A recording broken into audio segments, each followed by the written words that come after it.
Kulamusizaako mukwano gwange yonna gy'osinza okuba ng'otuwuliriza nti okola kyamaanyi nnyo. Wenjogerera ye nga Mathias Mpuuga, former leader of opposition era nga ye former deputy president owa Buganda. Kaweddemu gwe wenjogera gwe mukwano gwange, era ennaku gy'atunuza atunusa abikookoma ng'enkoko ebiikira ew'amaguja gwe mukwano gwange ali eyampuliriza. Nkwanirizaako nnyo nkutegeeza ku Yugi Updates TV kw'osinzira okuba ng'otuwuliriza. Gw'atannatweyungako genda wansi waliwo ekigambo subscribinga osobole okuba ng'otweyungako. Mmwe abali e Bulaaya, abali emitala w'amayanja nammwe mbalamusizaako nnyo, mwebale kwekuumira ku mayengo ga Yugi Updates TV. Mbategeeza nti mukola kyamaanyi nnyo okuba nga muyimirizaawo empewo z'amayengo gano okuba nga zigenda wala, ssaako n'eddoboozi okutuuka mu abo be tuba twagala lituuke mu gwe mukwano gwange ali eyo ampuliriza.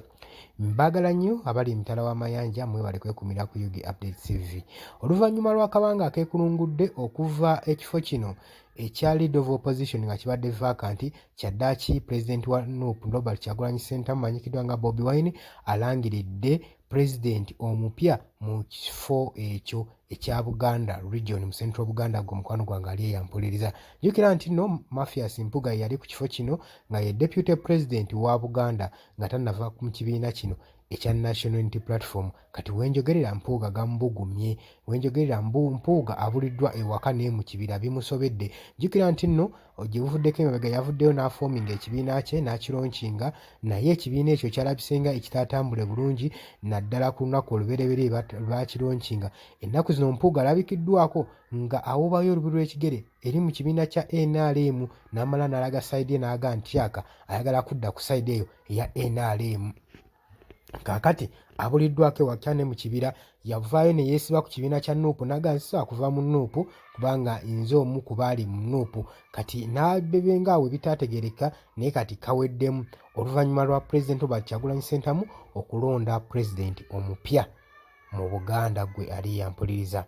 Muwada Kivumbi gwe balonze nga new Deputy President owa Buganda gwe mukwano gwange, kitegeeza agoberedde ekifo kye baali balonze Mathias Mpuuga kyabadde ajja akulembera mu ngeri ey'ekifuulannenge gwe ali eyo ampuliriza. So tusanyukiddeko nnyo President waffe kyakoze okulaba nga ekifo kino ekibadde kiyaayaanirwa, ekibadde kirindiriddwa ebbanga eddene okuba nga kigendamu omuntu bakifikisinze out era ne bakyokipayinga. Kati kwenjogerera mu ofiisi yatuddemu dda omuntu. Newankubadde kino kikoze abamu si bulungi, nalese abamu bakokkolima nga beeswanta ku bitiibwa bye baalimu okulaba nga tebakyalina kitiibwa yadde nakimu gwe mukwano gwange. Tewakyali bitiibwa yadde n'akamu gwe mukwano gwange ali eyo ampuliriza. Kakati ekifo kino banyabadde bakyesunga, mwe muli abamu ku ba National Unity Platform. Nkiwa bonna baatudde ne basalawo ekintu ekituufu ekyakoleddwa gwe mukwano gwange ali eyo ampuliriza. So weebityo webirabisenga nga Deputy President wa Buganda Kivumbi ng'ekifo ekyo yakikutte era entebe kati woofiisi agitutte, yagenda otandika okukakkalabya emirimu gy'ekifo ekyo gwe mukwano gwange ali eyampuliriza.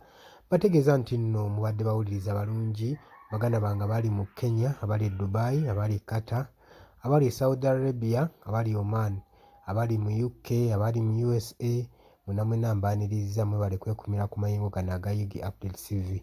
Kutegeeza gw'atannakuba ng'osubscribinga jangu ogende maaso n'okusubscribinga, jangu likinge, jangu sharinge.